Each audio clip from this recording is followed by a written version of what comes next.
So from the beginning, we had, Adam again coming with his experience from Boochcraft and having a CPG brand. The intention was always to be a retail brand and like go national and be sold in grocery stores, and that was always the idea.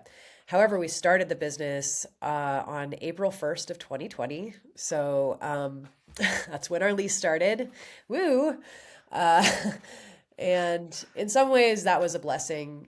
Just, at least we were not like just a year in and had that huge shift of COVID happen. But it was a really challenging time. A lot of the grocery stores were just dealing with, oh, I mean, everyone was dealing with a lot, but grocery stores in particular were just like, okay, we just got to like try to keep the train on the track here. Like, um, so a lot of the reviews that typically happen in grocery, like buyers will, they're called buyers. They're the people who decide what goes on the shelf, and they just were not having reviews for their categories. They were like, we're just going to stick with what we got on the shelf, and we're going to make it through this tough time. So we were having a really hard time getting the bread into grocery retail.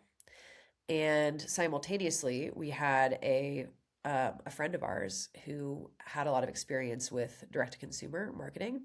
And he was like, this might sound weird. Like it's a frozen bread. So it's not exactly like designed for D2C, but I think you guys have something that could work and like maybe we should try it.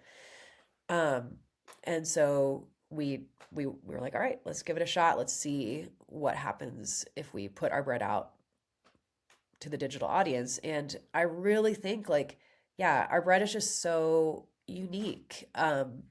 It's unique in that it only has two ingredients. It's gluten free, it's organic, but it's just simple.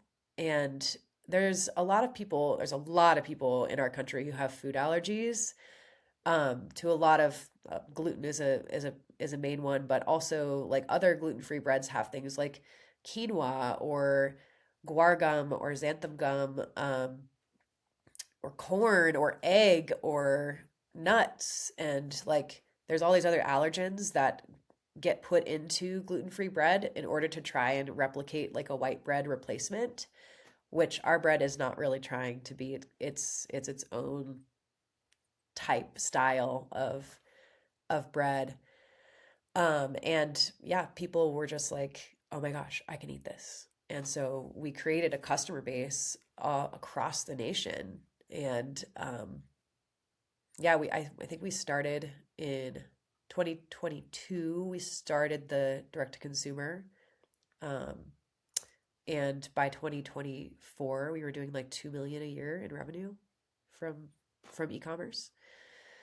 So yeah, and I think it just like goes to show that like people were and are hungry for this type of real food that they can eat. That's just amazing, those numbers. I mean, but that just goes to show that the product is really, really good. And like I said, I loved it. I thought it was just delicious. And, for people that aren't aware, it's like having something sprouted actually makes it way healthier for you. There's so many more vitamins and things that you need in there rather than having these very over processed foods.